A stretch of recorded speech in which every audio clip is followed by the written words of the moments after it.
Bon, Nisrine, comment ça va? Ça va, super, merci beaucoup.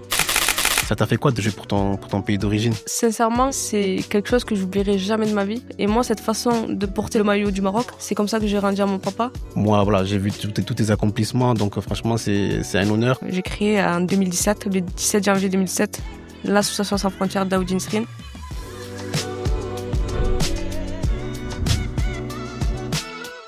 Bonjour à tous, bienvenue dans The Process, le podcast qui plonge au cœur du parcours des athlètes. Je suis heureux de vous retrouver aujourd'hui, ça fait un moment qu'on ne s'était pas vu. Comme certains le savent, j'ai eu une grave blessure qui m'a un peu éloigné de tout ça. Il y avait plein de projets qui étaient prévus pour le mois de mai et le mois de juin, on a dû un peu remettre à plus tard. Et voilà, on se retrouve aujourd'hui avec un témoignage qui, je pense, va vous plaire. Je suis heureux parce que c'est la première fois que je reçois une femme dans The Process. Une femme qui, pour moi, a un parcours vraiment admirable. C'est une ancienne joueuse de foot, Nisrine Daoudi. Elle est passée par le TFC, elle est passée par la sélection du Maroc, donc elle a un beau parcours. Maintenant, elle a accroché un peu les crampons, elle a ouvert son club de futsal féminin. Voilà, c'est une femme qui, au-delà de son parcours de footballeuse, et c'est ça que je voulais mettre en avant, elle a surtout un parcours en tant que femme, pour moi, qui est vraiment exceptionnel. Voilà, elle a fondé son association ASFDN, Association sans frontières Daoudi Nisrine, qui œuvre partout en France et à l'étranger, notamment en Afrique. Voilà, elle a eu beaucoup de récompenses pour ça parce que c'est une personne qui compte pas. C'était le genre de témoignage qu'on voulait aussi mettre en avant dans The Process. En tout cas, je suis heureux de vous retrouver aujourd'hui pour cette discussion. Bon, Nisrine, comment ça va? Ça va, super, merci beaucoup. Franchement, je suis content de t'avoir dans mon podcast. Tu es la première femme, comme je l'ai dit en intro, à venir dans The Process. Donc franchement, c'est un honneur pour moi de te recevoir aujourd'hui. Merci beaucoup pour cette invitation, ça fait plaisir d'être la première femme. Et j'espère que ça sera dans la continuité de d'autres invitations de personnalités femmes. En tout cas, c'est le but, hein. Si y a d'autres femmes qui veulent venir, moi, nous, c'est avec plaisir, hein. Franchement, quand toutes les personnalités intéressantes, on les accueille avec plaisir dans le podcast. Franchement, moi, voilà, j'ai vu tous tes accomplissements, donc franchement, c'est un honneur. Quand je t'ai revu, en fait, la dernière fois au tournoi des légendes, pour moi, je me suis dit, ah, putain, mais elle, ah ouais, en fait, il faut absolument que je la contacte pour l'inviter dans le podcast. J'y pensais pas. Et quand je t'ai vu, je me suis dit, ah ouais, non, il faut vraiment que je la contacte. Et je te remercie parce que dès que je t'ai contacté, ben voilà, je t'ai parlé quand c'était la semaine dernière, directement, tu as accepté. Donc franchement, merci à toi en tout cas. Avec plaisir, merci à toi surtout pour tout ce que tu fais, mettre en lumière des personnalités et aussi le fait d'être dans ce tournoi, c'est un honneur d'avoir pu être invitée en tant qu'ancienne joueuse et c'est avec grand plaisir de répondre à des personnes qui font bouger les choses et bouger les lignes au niveau médiatique. Ouais, parce que je rappelle, elle a eu l'honneur de participer au tournoi des légendes. C'est un tournoi organisé par l'association Un maillot pour la vie, c'est ça? Alors Euh, c'est un maillot pour tous. un maillot pour tous, Mmh. pardon. Et il y avait les enfants d'un maillot pour la vie qui Voilà, étaient présents aussi. c'est ça. Et voilà, avec pas mal de personnalités de Toulouse et de partout en France, hein. Donc vraiment, c'était vraiment incroyable. C'était très bien organisé d'ailleurs. Et voilà, en tout cas, bon, voilà, on va commencer un peu cet échange. Déjà, est-ce que tu peux te présenter pour les gens qui ne te connaissent pas? Alors du coup, je m'appelle, Daoudi Nisrine. Je suis la fondatrice de 2 associations. Donc, je suis fondatrice d'une association d'aide humanitaire qui s'appelle Association sans frontières Daoudi Nisrine, qui consiste à œuvrer dans 31 pays dans lesquels, en fait, on apporte, des aides, et aussi pour les rendre autonomes. Ça, c'est important de le préciser. Donc cette association, elle a été créée en 2017, mais, j'ai commencé seule au tout début de 2012 à 2017 et aujourd'hui, on compte, quand même 4000 bénévoles dans l'association Sans Frontières. Récemment, j'ai créé un club de futsal parce que voilà, j'ai pris ma retraite, parce que j'ai rejoint le côté humanitaire à 100. Donc j'ai créé un club qui s'appelle Humanifoot, toujours dans l'aspect humanitaire et football, qui consiste à permettre aux femmes de s'exprimer de différentes manières, c'est-à-dire par des projets humanitaires, dans la création de projets humanitaires, mais à la fois aussi de les accompagner dans le projet, professionnel et aussi de pouvoir les accompagner dans le côté footballistique. C'est-à-dire moi, j'ai pu vivre des expériences extraordinaires dans le monde du football et en gros, j'aimerais et c'est ce qui s'est passé, ce week-end, c'est-à-dire qu'on est parti en déplacement en Italie avec la sélection Occitanie où j'ai emporté quand même 4 joueuses avec moi pour vivre cette expérience du haut niveau, de voyager, par le biais du football. Waouh, Voilà. waouh, tout ça, tout ça. Non, franchement, là, ça commence fort. Déjà, félicitations pour tout ça. Mais voilà, on va essayer d'un peu rétro-pédaler, expliquer un peu ton parcours, d'abord, ton histoire. Comment ça a commencé? T'as grandi, enfin, tes premières années, en tout cas, ouais, t'as grandi à Groyer. Comment c'était, l'enfance de Daoudi Nisrine? Alors c'est vrai que je viens d'un petit patelin qui s'appelle Groyer dans le Tarn.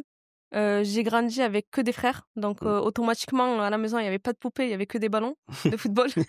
Donc au niveau du couloir de la maison, on avait tendance à jouer au football et mes frères m'ont accompagnée, on va dire, dans ma pratique footballistique puisqu'en fait, par la suite, quand ils jouaient au quartier et cetera, parce que j'ai grandi dans un quartier qui s'appelle Crens, mes frères ou même les voisins m'appelaient pour pouvoir, pratiquer avec eux et ce qui fait que ça m'a donné cet amour pour le ballon rond. Mmh. Après ça a pas été facile dans le sens où j'ai joué, voilà, à l'extérieur, pas en club, mais il y a une personne que j'ai rencontrée encore, malheureusement dans un moment très compliqué, un décès, il y a quelques mois, qui s'appelle Aïcha. En fait, cette femme, elle est importante dans ma carrière, dans le sens où, en D'accord. fait, je jouais dans la cour, à l'école et en fait, elle m'a dit: «Il faut absolument que tu fasses, du foot». Et moi, je lui ai expliqué que, voilà, par rapport à ma culture, par rapport à ma religion et cetera, c'est assez compliqué, sachant que, dans le patelin où j'habite, il y a aucune fille qui pratique le football. Et cette dame, grande dame pour moi, Aïcha, c'est elle qui a motivé mes parents à ce que je rejoigne un club de football à Groyer. Et donc du coup, par son biais, j'ai pu intégrer le FC Groyer à l'âge de 5 ans. Ah bah, là, justement, c'est ça que j'allais emboîter justement, le fait d'être une femme, une fille, une jeune fille, à jouer avec des garçons. Parce que j'ai regardé un peu ton parcours, hein. Jusqu'à l'âge de 13 ans, avant d'arriver au TFC, tu as joué qu'avec des garçons. C'était pas difficile? Alors, pas du tout. Au contraire, en fait, on va dire, j'étais la chouchou, au niveau de ce groupe-là, parce qu'en fait, ils me mettaient à l'aise. Par exemple, quand on parle des vestiaires, surtout cette problématique, c'est que, j'avais tendance à avoir un vestiaire pour moi, donc on se dit, en tant que femme, j'ai la chance d'avoir un vestiaire pour moi toute seule. Bien au contraire, en fait, j'étais vraiment encouragée par mes coéquipiers et encore aujourd'hui, j'ai la chance de pouvoir les avoir sur les réseaux, de pouvoir échanger, même mes éducateurs. Et pour moi, ça a été une richesse, vraiment, de pouvoir, jouer avec les garçons parce qu'en gros, j'ai pu travailler sur les aspects physiques d'un garçon et ça m'a permis au niveau, heu, du côté féminin, quand j'ai rejoint le pôle féminin au TFC, de pouvoir avoir, quelques éléments que d'autres filles qui ont pratiqué qu'entre filles n'avaient pas. Je prends par exemple le côté musculature, le côté physique, voilà, coup Oui, d'épaule et forcément, ouais. cetera et parfois, voilà, je ralentissais mes mouvements pour m'adapter à la pratique, du football féminin. Ouais, ce que je veux dire, c'est que du coup, ouais, quand tu arrivé à Toulouse, ça a dû être, un choc de passer d'avoir commencé avec que des garçons et là de passer avec des filles, ça a dû être quelque chose. Alors pour être honnête avec toi, j'ai pleuré, parce que j'avais Ouais, pas envie de rejoindre, voilà, les féminines. Ça a été très, très compliqué pour moi, mais en fait, c'était une obligation parce que j'ai commencé à 98. Il faut savoir qu'il y a une obligation d'intégrer du coup, les équipes féminines à l'âge de 13 ans 13 ans, ouais. et pour moi, en fait, ça a été très, très dur de pouvoir, rejoindre. Bon, j'allais pas mettre un terme à ma carrière, sachant que le TFC m'avait contacté et m'avait recruté pendant des matchs quand j'étais jeune, à l'âge de 10 ans. Bon, mes parents n'ont pas voulu me lâcher à cet âge-là, Mmh. mais par contre, à l'âge de 13 ans, mes parents m'ont accompagnée, sur les déplacements pour les entraînements au TFC et cetera et pour moi, ça a été très dur. Vraiment, j'ai mis 4 ans quand même à accepter de pouvoir jouer, qu'avec des filles. Ah ouais, quand même 4 ans, c'est incroyable. Mais là, du coup, là, tu as dit une chose, importante pour moi. C'est vrai que les gens ont tendance à le négliger, mais là, tu as dit quelque chose, d'important, c'est tu as parlé de tes parents. À quel point, toi, tu dirais que tes parents, ils ont été importants pour toi? Parce que pour une femme, en plus, on connaît nos cultures, voilà, on sait comment ça peut parler autour de soi. Une fille qui joue au foot avec des garçons ou même je sais que tu as fait l'internat. Tu as fait l'internat donc à quel point ils ont été importants dans ton parcours? Alors ils étaient importants dans le sens déjà, le fait qu'ils me laissent pratiquer, Mmh. ça a été, vraiment magnifique. Mais encore plus quand on parle d'internat, parce que j'ai rejoint rapidement l'internat, en collège. Déjà, j'ai commencé en collège et ensuite à lycée. J'ai et ça, en fait, c'est très compliqué de quitter le logement, parce que culturellement, en fait, on quitte le logement, à la suite, d'un mariage ou autre. Moi, je Oui. l'ai quitté par rapport à mon parcours, professionnel au niveau footballistique. Mais après voilà, c'est un accompagnement. Les parents en fait, ils nous accompagnent dans les démarches, c'est-à-dire qu'ils viennent visiter l'internat. Il y a des échanges avec, les éducateurs. parce que c'est un pôle sportif et le pôle sportif, voilà, très jeune, ça existait pas et c'était le premier pôle, féminin qui était à Alban, pas très loin d'Albi et c'est assez dur mais j'ai eu la chance d'avoir des parents qui ont vécu le côté sportif. Mon papa était entraîneur de football. À l'époque, il a pratiqué le football. Bon, il nous en a pas parlé, mais on a découvert par la suite Mmh. des licences, voilà, OK. des cartes qui montraient en fait que c'était quelqu'un qui aimait le football et qui s'est investi dans le côté football et je comprends mieux aujourd'hui, pourquoi il a fait tout ça. C'est-à-dire qu'il m'a suivi tout le long.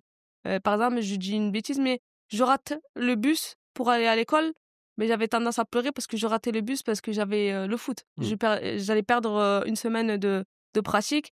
Il prenait sa voiture, il délaissait son travail pour me déposer à Alban et revenir à Groyer et pour moi, en fait, c'est des efforts, comment dire? Magnifiques, quoi. Ils mettent, parce qu'il faut le dire quand même, au début, mes parents, ils ont mis, énormément d'argent, dans les déplacements de Groyer à Toulouse, pour que j'aille aux entraînements. C'était pas soutenu ou financièrement par le TFC.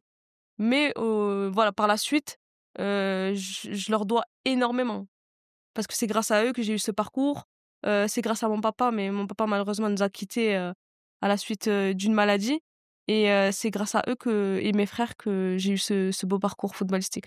Ouais, bah, c'est vraiment c'est un bel hommage et c'est important je pense de toujours, ouais, être conscient de d'où on vient et voilà, de toutes les personnes qui ont pu nous aider dans notre parcours, encore plus la famille, voilà, moi je dis ça parce que je sais ce que c'est, hein. Moi, j'ai ma mère aussi qui a énormément sacrifié pour, que ce soit pour moi ou mon petit frère et vraiment ça aide beaucoup. Ça aide beaucoup Mmh. de savoir qu'on est soutenu et de savoir que, voilà, on peut compter sur les nôtres, quoi.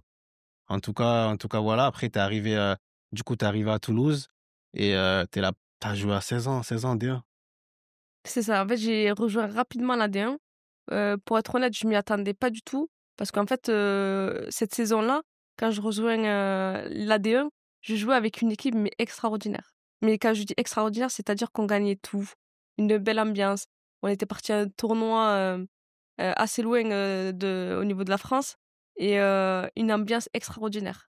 Et en fait, c'est un peu le côté, comme je parlais quand on joue avec les garçons et qu'on quitte le côté féminin et beh, là, en fait, cet amour pour le ballon et cet amour pour la pratique, je l'ai retrouvé et en fait, à ce moment-là, on me dit: «Tu quittes, ce groupe-là pour rejoindre la D1» et c'est dur. Pourtant, Ouais. c'est magnifique, hein, Non, tout je le monde comprends. rêverait de pouvoir jouer en D1 et cetera.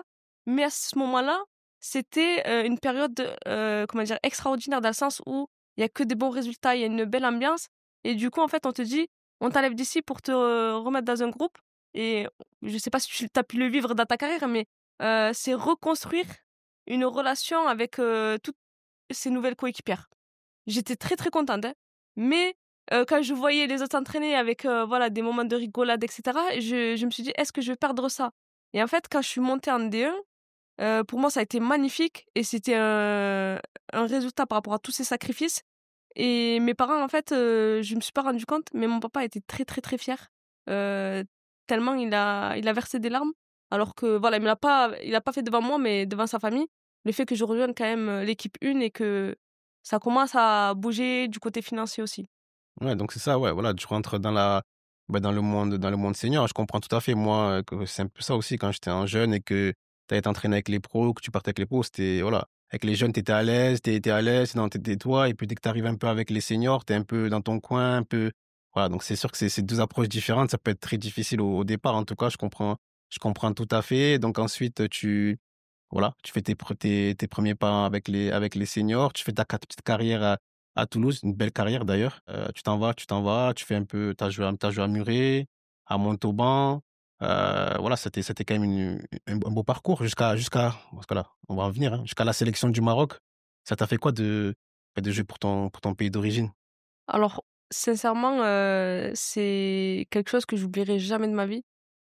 Juste le fait de porter le maillot, mais encore plus quand on chante l'hymne national, c'est une fierté vraiment et pour moi, ce moment-là est marquant dans ma vie parce que le moment où je porte le maillot de l'équipe nationale, c'est le moment où dans ma vie, il y a beaucoup de problématiques, je parle surtout de mon papa au niveau de sa santé et pour moi, en fait, c'était un honneur de pouvoir le porter et de lui rendre hommage aussi par rapport à tous ces sacrifices qu'il a fait. parce qu'il faut le dire, parce qu'ils ont tout donné pour moi et pour mes frères, et je devais leur rendre. Et moi, cette façon de pouvoir choisir de porter le maillot du Maroc, c'est comme ça que j'ai rendu à mon papa. Et c'est quelqu'un qui exprimait pas directement ses sentiments ou ses émotions. Et encore cette fois-ci, voilà, après la sélection marocaine, je perds mon papa et c'est là où sa famille me dit: «Quand tu as joué pour l'équipe nationale du Maroc, il a versé toutes ses larmes».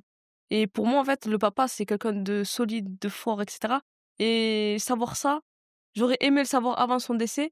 Malheureusement, je l'ai appris après, et pour moi, je le rendrai toujours honneur en portant le maillot du Maroc au niveau mondial. Ouais, franchement, c'est waouh, non, c'est un beau témoignage. Franchement, c'est ouais, rendre fier ses parents, Mmh. rendre fier sa famille, c'est beau. En plus, voilà, ton père qui a tout sacrifié, voilà, avant de partir, il a pu te voir jouer pour la section. Donc je pense que pour lui, c'était vraiment un bel accomplissement aussi. En tout cas, voilà, félicitations pour ton parcours. Pour moi qui est sportif déjà, qui est admirable. Voilà, ta résilience aussi parce que tu as eu des difficultés dans ce parcours-là, mais tu jamais lâché et pour en arriver à avoir fait la carrière que tu as fait. Donc franchement, c'est admirable. Donc voilà, on va arriver maintenant au cœur de la discussion. Pour moi, c'est vrai que dans toutes tes interviews récentes ou même, précédentes, pardon, on a pu voir, bah, du coup, on a beaucoup parlé de ton parcours sportif là, de ce qu'on vient d'aborder. Mais c'est vrai que je trouve qu'on a un peu moins parlé, pour moi, ce qui est la base de ton engagement actuel, c'est la création de ton de l'association Sans Frontières, d'Oddine Nesrine. Comment c'était venu tout ça? Alors, faut savoir que je pars en sélection aussi très jeune, Oui. quand je joue au TFC. Je pars à l'âge de Mmh. 17-18 ans, et à ce moment-là, en fait, c'était magnifique. C'était un rêve éveillé dans le sens où, ben enfin, je vais découvrir, on va dire, le monde. Mmh. Parce que pour moi, en fait, la vision du monde s'arrêtait entre la France, l'Espagne et le Maroc. Ouais. Parce qu'en fait, on traversait l'Espagne pour aller au Maroc. Donc en fait, quand on est jeune, on a l'impression que le monde, c'est simplement la France, l'Espagne et le Maroc. Et quand j'ai été appelée, du coup, je rejoins le stage au Maroc, et on me dit, «Pour ta première sélection, tu vas jouer avec la Tunisie». Donc je joue avec les U20 en Tunisie, où on fait un très beau parcours, et ensuite, en fait, le coach, le sélectionneur, il me dit: «Tu vas rejoindre l'équipe A pour, dans 2 semaines, ils partent au Sénégal». OK. En fait, pour moi, le Sénégal, je le visualise pas du tout au niveau de la carte, et du coup, je dis: «Beh, pas de souci et tout, il y a pas de problème». Et à ce moment-là, en fait, je rentre une semaine en France et je repars directement au Maroc pour partir avec l'équipe A. Pour C'est une nouveauté parce que je connais pas du tout l'équipe A, pour partir en sélection, pour préparer la Coupe d'Afrique au Sénégal. Je pars au Sénégal, du coup, on va pour s'entraîner au complexe, pour prendre, voilà, des habitudes, et cetera, parce que la chaleur, c'est pas du tout la même. Voilà, les terrains ne sont pas les mêmes, et du coup, arrivé à ce complexe à Dakar, on descend d'un minibus, et là, en fait, il y a pas mal d'enfants qui viennent, sachant qu'en fait, on a chacune un pack d'eau, qui nous demandent des bouteilles d'eau. Et en fait, à ce moment-là, je commence à distribuer à un petit, et ce petit-là, en fait, il y a plusieurs petits, mais ce petit-là, il est marquant. C'est-à-dire qu'il va prendre la bouteille, il va la cacher à un endroit, et il revient pour me dire, «Je veux une bouteille d'eau pour ma maman». C'est-à-dire qu'il a pensé à lui, mais à sa maman aussi. Il est tout petit, il a à peu près 5 ans. Du coup, je lui redonne une bouteille, je pars à l'entraînement classiquement, je fais mon entraînement, et il y a une personne qui s'appelle Salif Ndiaye, c'est un journaliste qui nous suivait pendant tout le long de notre parcours au Sénégal, qui me dit: Nisrine, il y a le petit qui t'attend derrière la barrière». Et je lui dis: «Mais quel petit?» Parce que je connais personne au Sénégal. Il me dit: «Le petit à qui tu donné la bouteille, il t'attend». Donc du coup, je rejoins ce petit-là, derrière le grillage, et en fait, ce petit-là, il est revenu en m'offrant une petite trottinette. C'est-à-dire, en fait, avec les bouchons et des bouts de bâton, il a fait une trottinette, Waouh. et il me dit: «Voilà, je voulais te remercier, maman te remercie, et elle m'a dit de te faire un cadeau». Donc en fait, il m'a fait une trottinette avec les bouchons de la bouteille, et ça m'a marqué. Ça m'a marqué dans le sens où je me suis dit: «J'ai fait que distribuer une bouteille». Le petit, quand même, il s'est dit: Voilà, je vais quand même lui faire un cadeau», et avec les moyens qu'il avait, il m'a offert cette trottinette, et ça m'a énormément marqué. Je le remercie, et je lui dis venir au match, etc., que je lui mets sa place pour pouvoir venir voir le match avec, du coup, Salif N'Diaye, le reporter, qui était son tuteur, on va dire, parce que il était tout seul, donc j'ai préféré qu'il soit accompagné. Et du coup, à la fin du match contre le Sénégal, donc on perd sur penalty. Et le petit, en fait, il me dit: «J'aimerais garder un souvenir de ta part». Et là, en fait, les maillots, on peut pas les donner. C'est ça, parfois, en fait, souvent, les personnes se disent: «Oui, la personne, elle a pris la grosse tête», et cetera. Mais en fait, non. C'est juste qu'on peut pas, donner les maillots. C'est-à-dire que souvent, ils sont réutilisés ou ils sont récupérés. Nous, malheureusement, à cette époque-là, c'était, récupéré, c'était pas nominatif. Donc du coup, en gros, je lui dis: «Malheureusement, je peux pas te donner, mon maillot, mais par contre, je joue au TFC, je peux te donner, des maillots d'entraînement, et cetera». Donc j'avais le maillot du TFC, je lui donne mon maillot du TFC et en fait, je lui donne mes protèges tibias aussi parce qu'il me demande les protèges tibias. Et en fait, à ce moment-là, c'est ça qui m'a marqué aussi, ce petit, c'est que je lui donne mes protèges tibias, voilà, c'est par paire. Et en fait, je lui donne et un petit, il vient, derrière, il vient en courant, il me dit: «Moi, je veux quelque chose». En fait, j'avais tout distribué à ce petit et je lui dis: «Malheureusement, j'ai tout donné». Et en fait, lui, il donne une paire, pas la paire complète, il va lui donner juste un protège-tibia. Et là, je me suis dit: «Waouh, il a rien et même lui, il partage». Et pour moi, ça a été marquant, donc je reviens en France et à la suite, de mon retour en France, je perds mon père à ce moment-là, 3 mois après. Et je reçois un appel le jour du décès de mon père, Salif N'Diaye. Pourtant, à cette époque-là, il y avait MSN, et cetera, j'avais pas trop de réseau pour, afficher quoi que ce soit, hein. Donc du coup, je reçois un appel et il me dit: «Oui, j'ai, une annonce à te faire. J'ai créé un club de foot à Dakar, dans la capitale». Et là, je lui dis: «Mais comment ça, tu as créé un club?» Il m'a dit: «Oui, à ton nom, Daoud Srin». Et de là, en fait, je lui dis: «Mais comment ça se fait que tu as fait ça et tout? Je comprends pas». Et là, il me dit: «Par rapport à ta générosité, que tu as pu avoir à Dakar, pardon, j'ai créé, le club de foot Daoud Srin où en gros, je vais, être président et fonder, un club pour pouvoir accompagner ces jeunes que tu as accompagnés, pendant, la Coupe d'Afrique». Donc voilà d'où provient, la création de l'association Sans frontières Daoud Srin, c'est-à-dire j'ai commencé en 2012, pardon, toute seule, mais c'était pas officiel, c'est-à-dire c'était pas administrativement reconnu.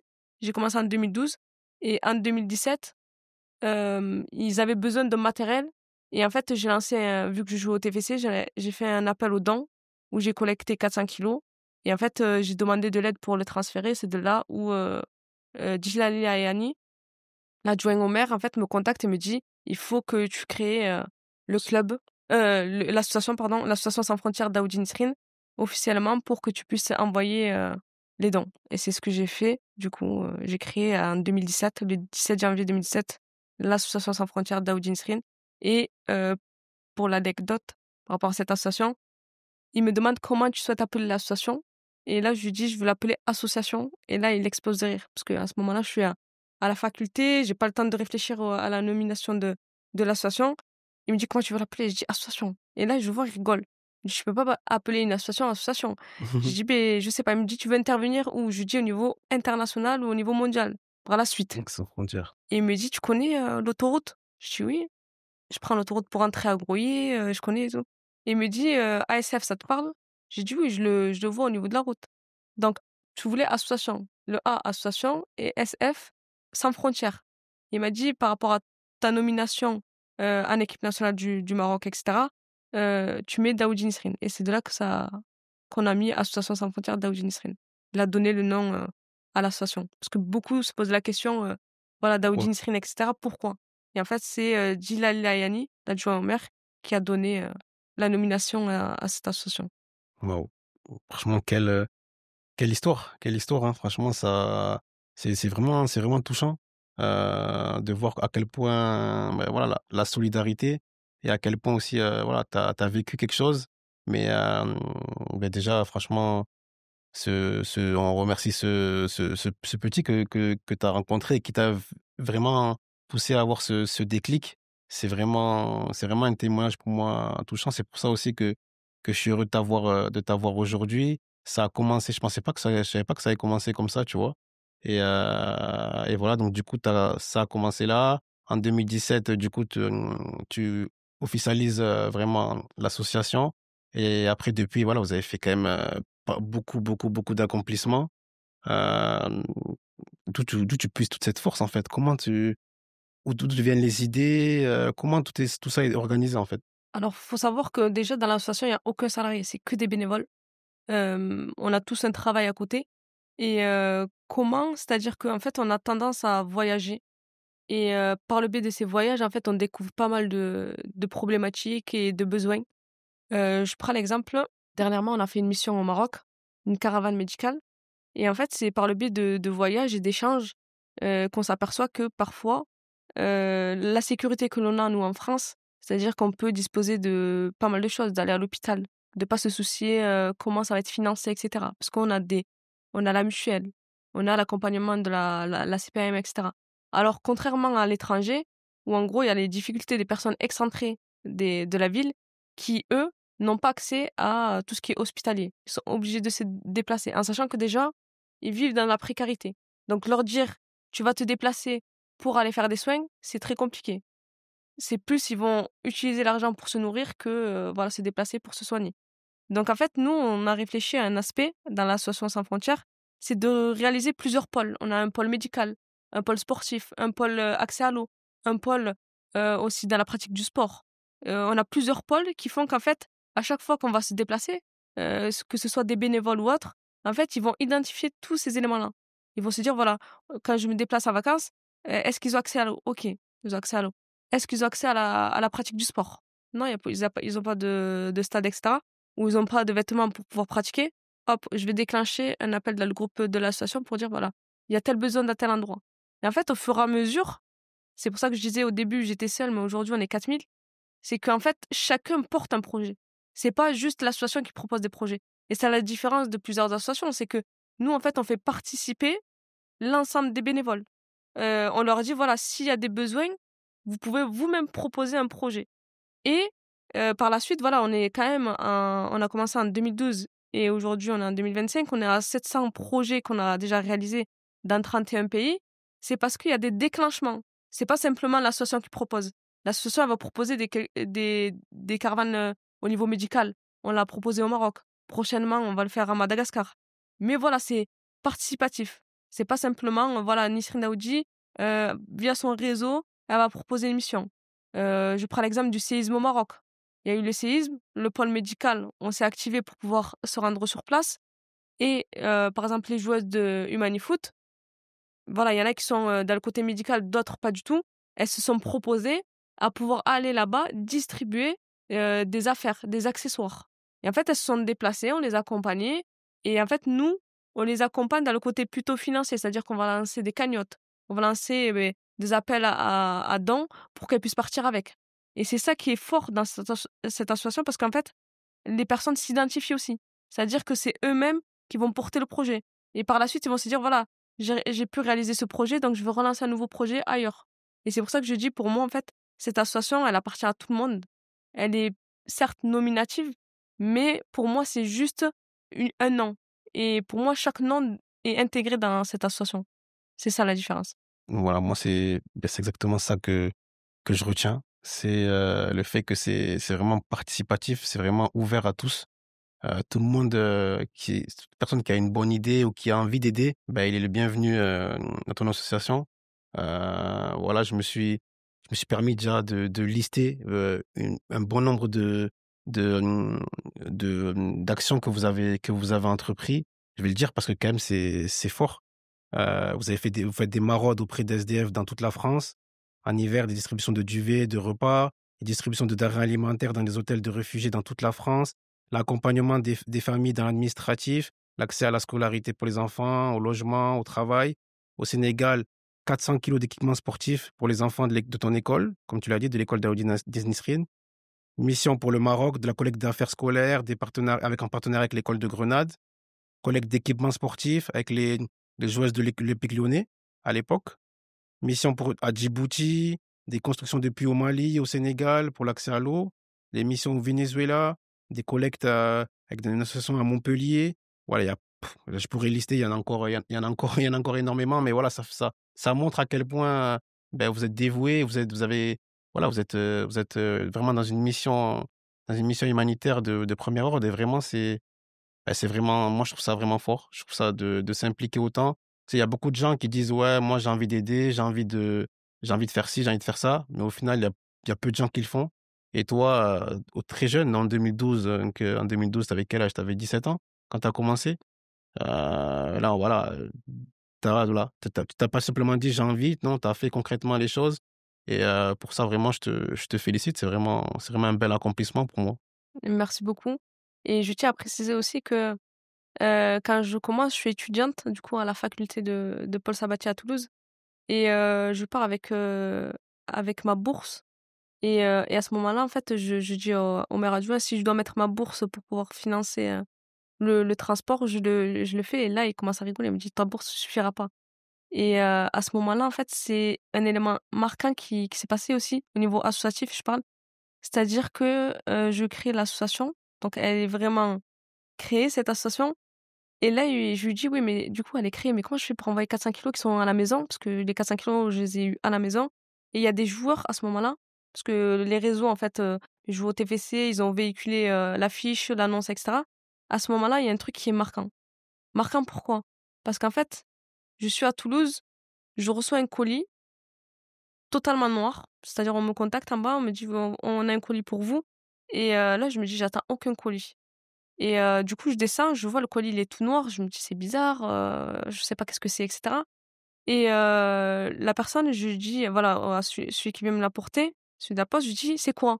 Il me dit: «Je peux pas savoir, c'est à vous, vous devez l'ouvrir et cetera, je sais pas du tout». Je dis: «Mais il y a pas de nom et cetera». Il m'a dit: «Oui, c'est quelqu'un de privé». Donc du coup, je signe le bon, je le récupère, je monte, j'ouvre le sac et là, je vois un maillot de Nicolas Anelka. Là, je me dis: «Waouh!» alors que j'étais vraiment toute seule, et là, je me dis: «Waouh, c'est un beau c'est un beau message Ah pour oui. moi de me dire, voilà, en gros: "Non, tu es pas toute seule.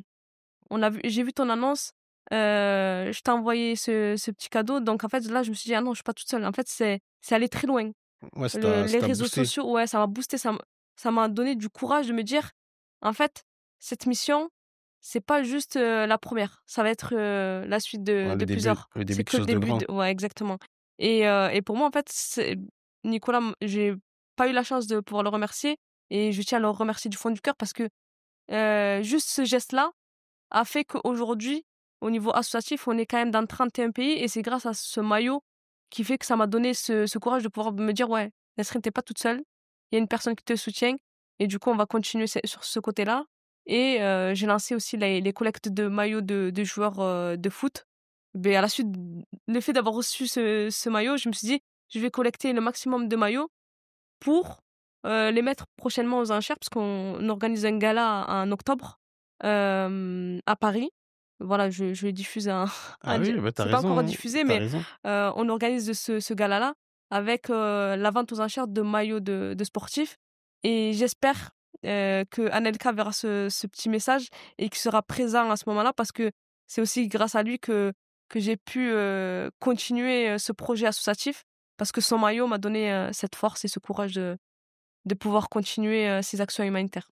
Bah, ouais, du coup, voilà, on invite, le monsieur Nicolas Anelka s'il pouvait, du coup, être présent, ça serait top et on invite aussi tous les joueurs qui vont regarder ça. Bon, voilà, moi, on connaît pas mal de joueurs de foot, donc s'ils pouvaient aussi participer, donner un maillot pour la vente aux enchères, ça permettrait, bah, d'aider pas mal de monde et ça serait vraiment un très beau geste. En tout Beh, merci cas beaucoup. en tout cas, non, vraiment, c'est pour moi une belle histoire, un beau début d'histoire parce que l'histoire, elle est pas terminée pour toi. À la suite de ça, voilà, on n'a pas parlé de tu en as vaguement parlé du Magnifoot, la création de ton club de futsal. Comment ça t'est venu? Alors le club Humanifoot, comment ça m'est venu? J'ai pris ma retraite, sportive, beh, du coup à l'année du covid, la dernière vague et en fait, lorsqu'il y avait, cette vague-là, en fait, on avait tendance à pas tous s'entraîner en même temps et en fait, je prenais beaucoup plus de plaisir. L'amour qu'on a pour le football, c'est une passion et cetera. Je le retrouvais dans l'aspect, de pouvoir aider les personnes âgées, pour réaliser leurs courses et cetera et en fait, je me suis rendu compte que j'étais passionnée. Passionnée dans le sens où, je prenais énormément de plaisir et du coup, je me suis dit: «En fait, je vais à l'entraînement, mais j'ai pas trop envie. En fait, je préfère, aider les gens et cetera» et en fait, ça m'a questionnée et à ce moment-là, en fait, je discute avec Nicolas, qui m'a recrutée à lui et j'échange avec lui. Je dis: «Voilà, je prends plus autant de plaisir qu'avant et cetera mais le plaisir que j'ai, c'est plutôt dans le côté, aide humanitaire. Et là, après, du coup, j'ai dit: «Voilà, je vais pas continuer, mon parcours à Albi, je vais prendre, ma retraite, sportive». Et du coup, je prends ma retraite et en vain, en fait, j'ai quand même ce manque de pratique, de pouvoir, continuer à avoir, cette forme footballistique. Et du coup, je me dis: ben je vais pratiquer le futsal». Donc je rejoins, un premier club de futsal où je pratique et cetera. Malheureusement, en fait, je veux prendre du plaisir, donc je veux pas tout ce qui est, analytique, un peu PlayStation. Donc du coup, je me dis: «Ah non, en fait, c'est pas fait pour moi». Donc je change de club, j'ai fait un autre club. Là, je vois aussi qu'il y a pas mal d'aspects qui me conviennent pas. Et je me dis: «Bon, je vais sûrement arrêter». En fait, non. Après discussion, je rencontre, des personnes, Mikdash et d'autres personnes, Adil. Et en fait, on échange sur le futsal et cetera. Et par la suite vient la discussion de voilà, tu pas aimé, ton parcours dans le monde du futsal, pourquoi pas créer ton propre club? Et là, je me suis dit: «Ouais, c'est pas mal, c'est une très bonne idée», sachant qu'en fait, moi, mon objectif, c'est de permettre à toutes les femmes de pouvoir pratiquer, peu importe leur culture, peu importe, leur origine et cetera. Et je me suis dit: «Pourquoi pas?» parce qu'il y a ces problématiques aussi dans le côté football ou pratique, du foot. Et j'ai dit: «Franchement, ça me parle énormément et j'ai envie de faire ça». Et à ce moment-là, en fait, à 4, on discute et on lance, le club Humanifoot. Donc faut savoir que le Humanifoot ne provient pas de nulle part. Il provient en fait, on a fait, une mission pour le Venezuela avec l'ambassade de France. Et en fait, cette action, c'est Nicolas, Dalby qui a un projet, sportif, pendant ses, je pense qu'il passait le BMF si je me trompe pas. Et il devait proposer un projet et cetera.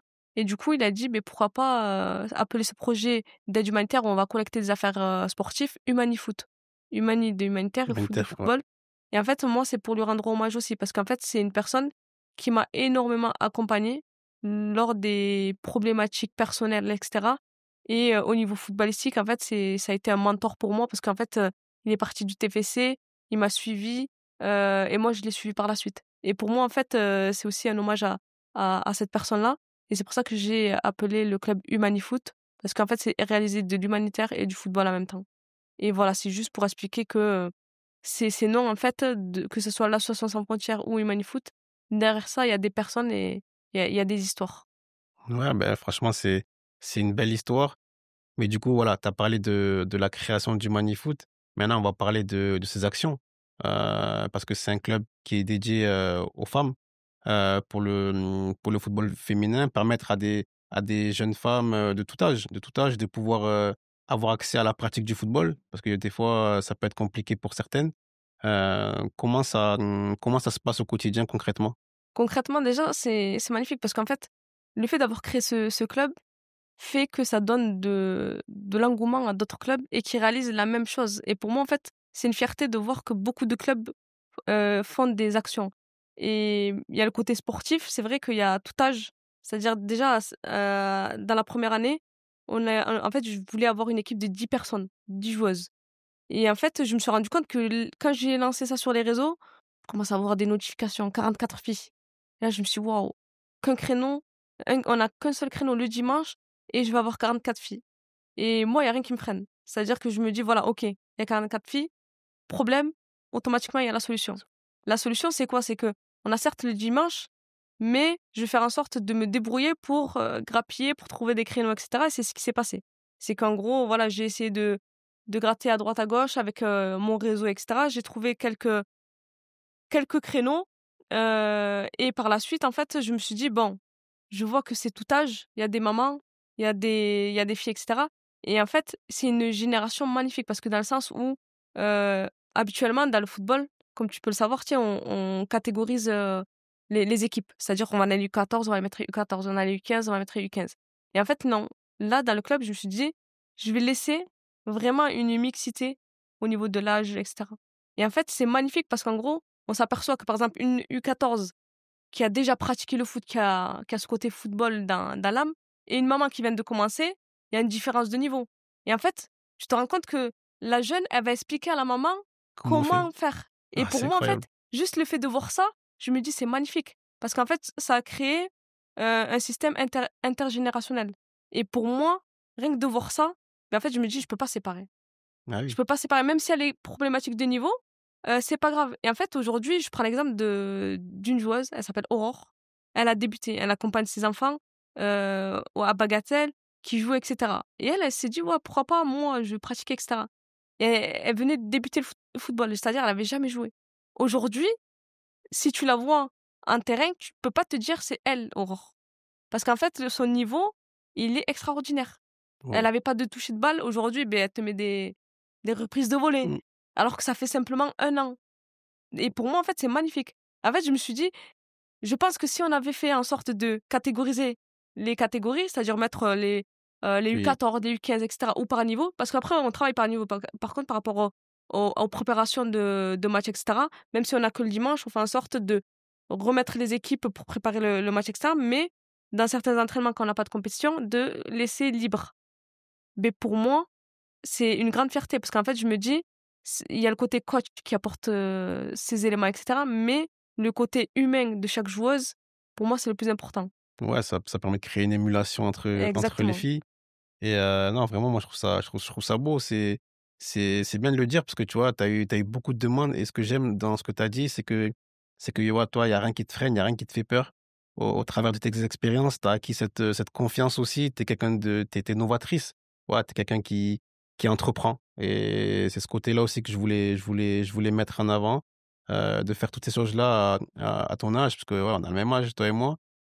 Donc non, c'est vraiment fort. Là, c'est quoi les prochaines échéances pour l'association? Alors pour le club, déjà, c'est de pouvoir avoir plusieurs créneaux parce que là, on a 44 filles, on a d'autres filles qui arrivent, énormément de filles qui vont nous rejoindre. Et déjà, c'est de pouvoir débloquer, des créneaux par le biais de la mairie et cetera. Après sur l'aspect humanitaire, on a pas mal d'actions qui vont prochainement arriver. Je vais pas spoiler, mais, il y a beaucoup de choses. Et juste aussi par rapport à ces filles-là, il faut savoir qu'elles réalisent des missions au niveau national et ouais, surtout au niveau de Toulouse. C'est-à-dire qu'elles font des distributions, auprès des hôtels de réfugiés à Toulouse, où en D'accord, gros, voilà, partage quand même des moments avec les enfants, mais à la fois, en fait, on fait des distributions de colis alimentaires et vestimentaires. Donc voilà, il y a quand même, cet aspect hors football qui fait que les filles sont toujours actives dans ce côté-là. L'aspect football, dernièrement, comme j'expliquais, tout à l'heure, il y a des filles qui m'ont accompagnée avec la sélection Occitanie, qui ont été joueuses en sélection Occitanie et qui ont joué contre l'Italie. Une première pour ces joueuses-là, sachant que dans ces filles-là, dans ces 5 filles, il y a une fille qui pratiquait pas du tout le football, qui était, boxeuse de base, qui est boxeuse. Et en fait, elle a rejoint le club Humanifoot. Elle a certes délaissé un peu la boxe, mais, aujourd'hui, elle comprend mieux pourquoi elle a fait son sacrifice de pouvoir délaisser un peu la boxe pour le foot. Et elle a vécu un moment, inoubliable, en Italie et avec la sélection, Occitanie. Parce que comme tu dois le savoir, quand on est sélectionné dans une sélection, c'est pas rien. Et pour elle, c'est une première et c'est des étoiles dans les yeux, sachant que c'est des jeunes joueuses. ouais, bien sûr, c'est une fierté de pouvoir représenter sa région et ça permet aussi à ces personnes-là de sortir de leur quotidien. Voilà, pour certaines de sortir des quartiers donc c'est non, franchement, c'est un bel accomplissement. Là, comme tu l'as dit, il y a beaucoup de choses qui arrivent, prochainement. Mais si tu devais déjà, quand tu regardes ton parcours, si tu devais te dire, voilà, cette chose-là, ça m'a rendu le plus fier, ça serait quoi? Sincèrement, il y a beaucoup de choses, mais, il y a un message, moi je parle juste de quelque chose de récent. Quand j'ai reçu le message de d'Aya, la fille dont je parlais tout à l'heure, ça m'a énormément touchée. Parce qu'en fait, pour moi, c'est totalement naturel ce que je fais. Je sais pas comment expliquer ça, mais en gros, le fait de recevoir son message, j'en ai pleuré parce qu'en gros, je me suis dit: «Mais en fait, je l'ai emmenée avec moi en Italie et cetera, vivre cette expérience, mais je m'attendais pas à ce retour, comme celui-ci». C'est-à-dire que, pour elle, c'est quelque chose d'extraordinaire. Le fait de sortir déjà de ce côté confort, voilà, il y a aussi les systèmes comme on parlait, on a grandi dans les quartiers et cetera. Et se dire: «Voilà, je vais quand même visiter autre chose que la France» où, elle est tunisienne, la Tunisie, c'est un truc extraordinaire. Et en fait, on s'en rend pas compte. Moi, je m'en suis rendu compte quand j'ai expliqué que j'avais ma limite du monde entre la France, l'Espagne Et le et Maroc? le Maroc. Et elle, quand elle m'a dit ça m'a marqué parce qu'en gros, ça m'a fait repenser au À tout toi? début. Et c'est le moment le plus marquant, là, je parle de cette année 2025, c'est son message. Bah, elle le sait pas, hein, mais elle va le découvrir. Mais vraiment, son message, il m'a marqué parce qu'en gros, c'est mon histoire. C'est vraiment, l'histoire de Daoud Nisrine. C'est comme ça que et on n'oublie pas d'où on vient et c'est ça qui est important parce que quand je parle de personnes, si on arrive à grappiller, voilà, c'est grâce à toutes ces personnes-là, les sacrifices et cetera. Ben ouais, c'est ça. Non, mais c'est bien voilà, d'être reconnaissant aussi de toutes les personnes qui t'ont suivi, qui t'accompagnent, au quotidien. Donc non, vraiment, c'est tout ça, pour moi, c'est des beaux messages, c'est des beaux accomplissements. C'est pour ça que je suis content que tu sois là en tant que voilà, j'avais envie d'avoir ce témoignage aussi d'une femme parce que pour moi, faire autant de choses dans ce monde-là, voilà, encore plus dans ce milieu-là, le milieu du sport, le milieu du foot. Comme je disais au début, dans nos cultures, des fois, c'est pas facile. Voilà, moi, j'admire en tout cas cette force que tu as eue de pouvoir, mais je me demande à chaque fois, est-ce que c'est pas difficile, est-ce que surtout au départ, est-ce que c'était pas difficile, en tant que femme vraiment de pouvoir s'affirmer, de pouvoir, voilà, même au niveau de toutes les actions que tu as créées, est-ce que tu as pas eu des freins à tout ça? Il y a toujours on rencontre toujours des freins. Je prends l'exemple d'un projet humanitaire, c'est-à-dire que, par exemple, je te dis: «Voilà, aujourd'hui, je te laisse, place à réaliser un projet. Tu vas réfléchir à ta façon», mais en fait, il y a toujours des problèmes qui vont arriver. Je prends l'exemple d'une mission, au Maroc, où on a dû envoyer des affaires, pour un hôpital et en fait, on commence à voilà, à remplir le camion et cetera, à se dire: «Voilà, c'est bon, le camion il est rempli, le camion il part, ça va arriver» et en fait, on se rend pas compte de la difficulté qu'il y a au niveau administratif. Parce qu'en fait, c'est, une première mission qui est faite, on va dire seule, dans le sens où, on est souvent accompagné par des côtés administratifs, les ministères et cetera.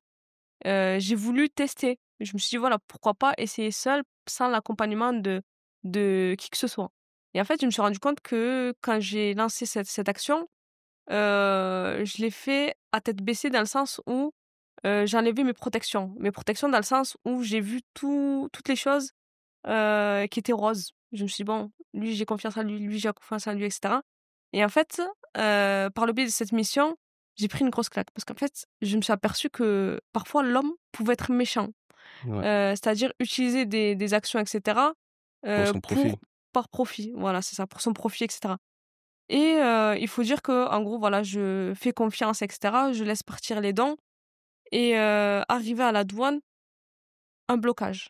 Alors que au niveau des missions, je pense qu'à ce moment-là, j'étais à la 400e mission, au-delà de 400, j'ai jamais eu de problème. Mon propre pays, je dis: «Là, il y a quelque chose qui va pas» et en fait, ce blocage, on se dit souvent: «Ouais, je vais jamais arriver et cetera, c'est foutu et cetera» et en fait, ce blocage m'a permis d'avoir les réponses à plusieurs choses. C'est-à-dire que, le côté administratif, par exemple, là, il fallait un document ministériel et cetera et en fait, ce côté administratif est essentiel dans le sens où je te dis pas: «Tu peux faire tout ce que tu veux». Faut toujours se dire voilà, parce qu'il y a beaucoup d'associations aujourd'hui qui agissent tête baissée, sans avoir les autorisations et cetera et en fait, moi, j'ai voulu faire, c'était la première fois, hein. C'était côté Maroc et cetera, c'est mon pays, c'est bon, il y a pas de souci. En fait, non, il y a un côté administratif à régler et en fait, à ce moment-là, je fais appel à mon réseau et c'est grâce à ça que je déclenche, un appel, énorme et que LinkedIn, par exemple, m'a soutenue énormément et j'ai débloqué la situation et beh, j'ai eu les documents du ministère et ces documents vont être essentiels pour comprendre que ces dons n'allaient pas être acheminés là où je souhaitais que ça aille. Alors je vais t'expliquer pourquoi. De base, en fait, c'est des dons qui partent de Toulouse qui vont dans un hôpital à El Hejb OK. et ces dons, en fait, par la suite, je me suis aperçue qu'ils allaient sûrement être détournés Waouh. et je me suis dit: «Ce blocage, il y a il y a quelque chose de positif derrière». Pour moi, c'est un frein parce qu'en gros, je me dis: «Ouais, c'est bloqué, comment je vais faire pour que ça suive, la route?» et cetera.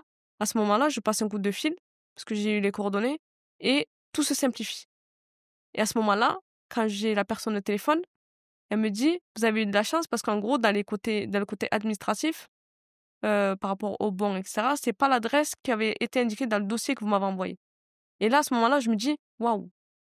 je dis c'est extraordinaire ce qui se passe aujourd'hui. C'est-à-dire que il y a des blocages, il y a des freins, mais derrière tout ça, en fait, il y a toujours une solution et c'est pas pour rien.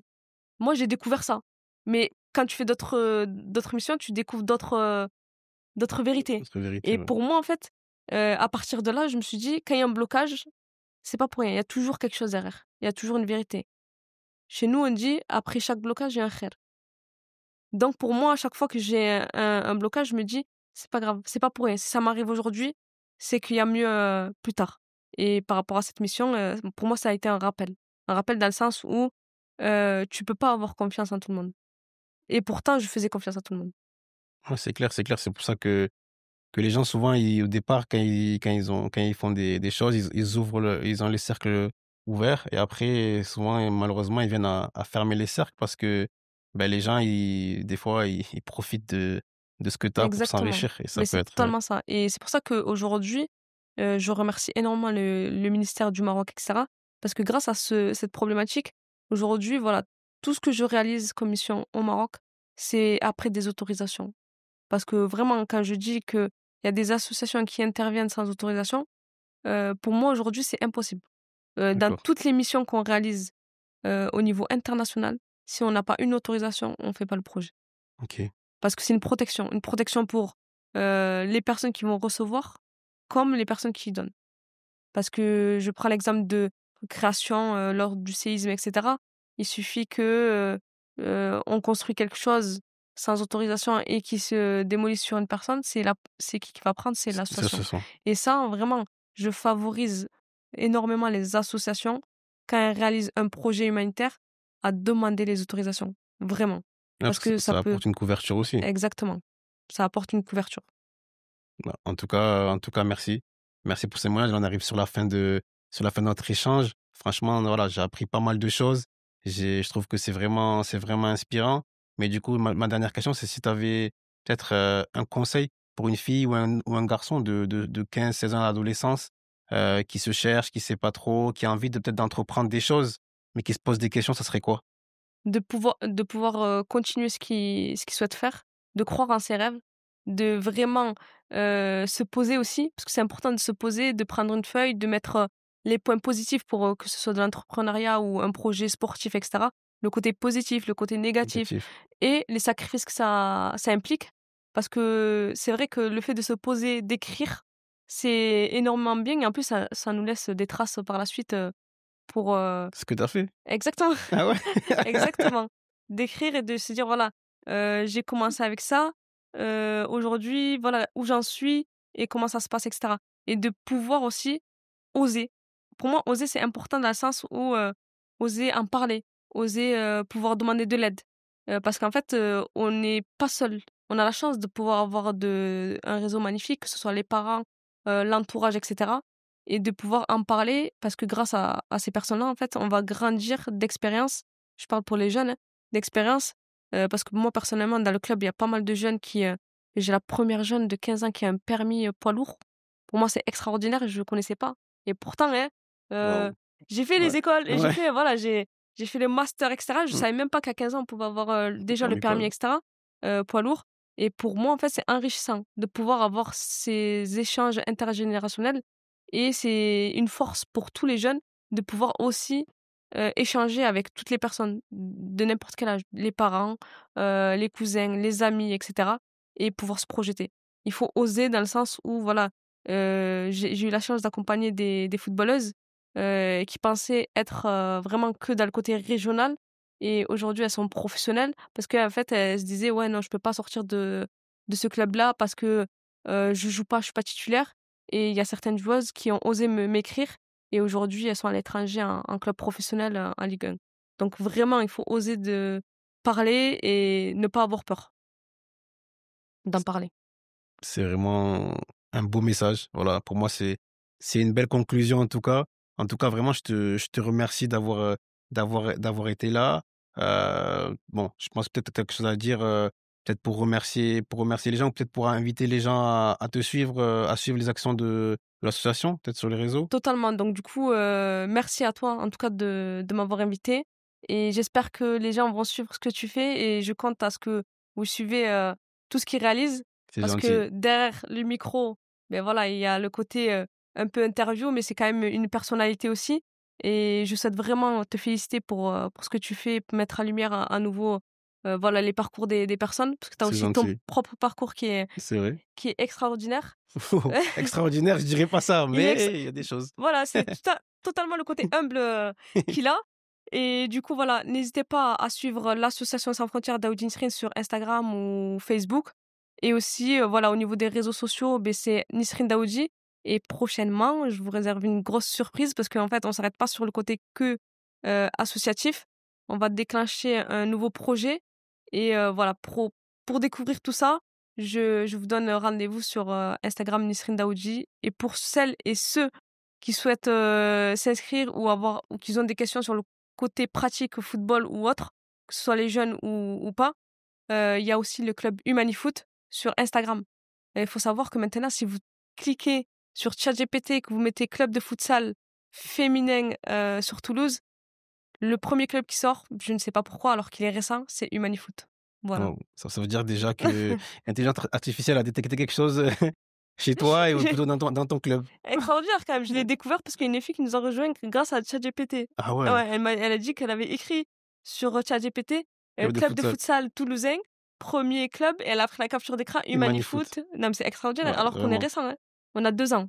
Ouais, vraiment, c'est extraordinaire. Vraiment, c'est extraordinaire. Ben, comme tout le parcours, hein. Vraiment, en tout cas, je te souhaite le meilleur pour la suite. Merci. Comme tu l'as dit, voilà, j'invite les gens à la suivre sur les réseaux, à suivre les sites internet de l'association, que ce soit même sur Facebook, sur LinkedIn aussi, ouais, sur tous les réseaux. En tout cas, merci à toi d'être venu, d'avoir accepté cette invitation. Comme je l'ai dit au départ, tu as été très réactive. Et pour moi, c'est vraiment de l'or parce que ouais, t'es très suivi, tu commences vraiment à avoir, à te faire une notoriété quand même, que ce soit dans la région ou même partout en France.